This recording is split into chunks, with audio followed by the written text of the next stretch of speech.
and having the community speak openly that we do not welcome neo-Confederates in Moscow. The church is attempting to bring back a form of very potent Christianity that I think irks people. And the slavery thing, the homosexual thing, that's not what we're working on, but I think that was the easiest handle you could get a hold on to make this whole thing erupt.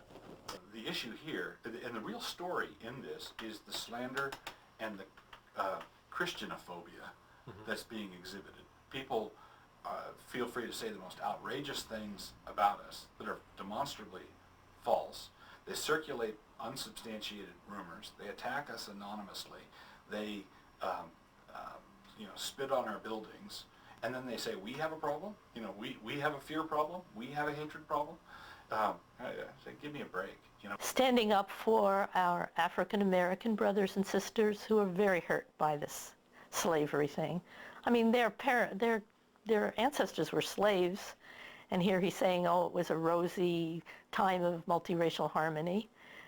I think we have to stand up for our gay brothers and sisters who he's saying are an abomination and should be either killed or exiled. We have to stand up for non-Christians who they say have nothing of value to say to us. If you were to look at the way in which this controversy has emerged, it really has not been about slavery or that booklet. Part of the booklet. The booklet. You mean the booklet? Ah, yes, the booklet. It is the wedge here. Maybe not where the problem began, but it certainly was the one issue that brought all the passions and the long-held suspicions to the forefront. Let's take a quick look at the booklet to see where the problem might lie. The authors of the booklet are Steve Wilkins and Doug Wilson. Steve Wilkins is the minister of a Presbyterian church in Monroe, Louisiana, and the founding director of the League of the South, a group that is described by members as a Southern heritage organization, but it is defined by Mark Potok of the Southern Poverty Law Center as a hate group. Doug Wilson is a longtime resident of Moscow and founder and pastor of Christ Church.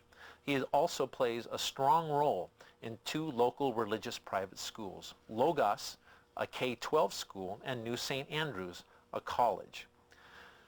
Just to give you a sense of what bothers most folks about the book, I'll share with you some of the most troubling bits.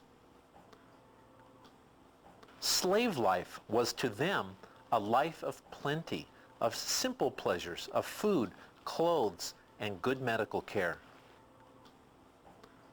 Slavery as it existed in the South was not an adversarial relationship with pervasive racial animosity.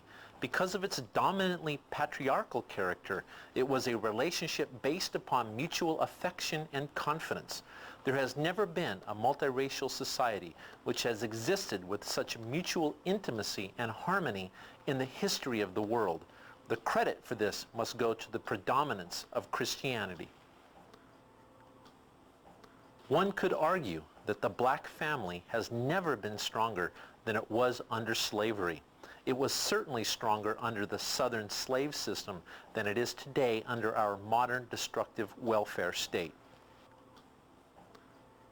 Sodomites parade in the streets claiming that if we do not appropriate more money to study why people with foul sexual habits get sick, we are somehow violating their civil rights. Feminists, in rebellion against God, invert the order of the home established by God. They do so in a way that seeks to rob women of their beauty in submission and their security in being loved. For 2 decades, we have seen millions of unborn children slaughtered in abortion clinics. How did we get here, and what is the way out? The question cannot be answered fully without careful study of the war between the states and the controversies surrounding it. Slavery was one of those controversies. The booklet, part of the booklet is to make it, is to say that slavery was not as bad as it was, as commonly represented as being. What's with that? And that's where I think some people got the idea that we thought it was a positive good.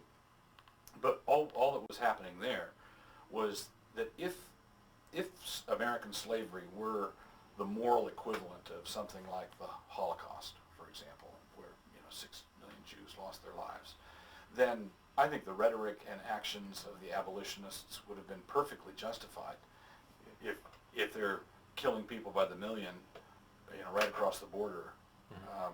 Well, who cares about states' rights? Let's go, let's go. But if it was not like that, if it were a complicated, sinful, fallen, and very human institution, there are peaceful ways to subvert things. I'm just interested in isolating let's say one tender-hearted, Christian lady who sees this person and says, I could buy him, take him home, teach him to read, set him free. I could do that. Now, is she in sin if she does that? My argument is no. She's not in sin if she does that. Is the system that she's an unwilling partaker of, is that a sinful system? Yes, it is. I think initially I was in sort of that first camp where I was really, really concerned. I really wanted to, make a statement, be active. And then I actually sat and read the booklet, and it was so incredibly absurd that I almost felt like it was a waste of my intellect to even enter into a dialogue with it. I mean, in a sense, any rational or thinking adult would be able to know that, and especially someone who has any sense of history would know that the booklet is really full of a lot of lies, essentially.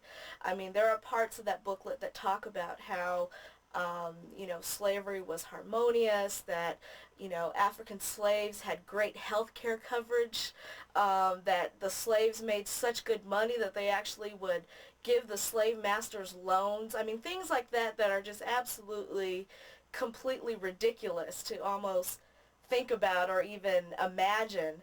And so I sort of elected to just say, you know what, I'm really not going to give anybody power by voicing my voice in opposition to that, because it was so completely just out there and ridiculous. This is completely a story about racism. And in my mind, it is sinful. So it's okay to call it racist then, because It's not only okay, it's absolutely true. You mean the booklet? Yes, yeah. Absolutely, I find Yeah. that book completely a racist document. I will not back down on that.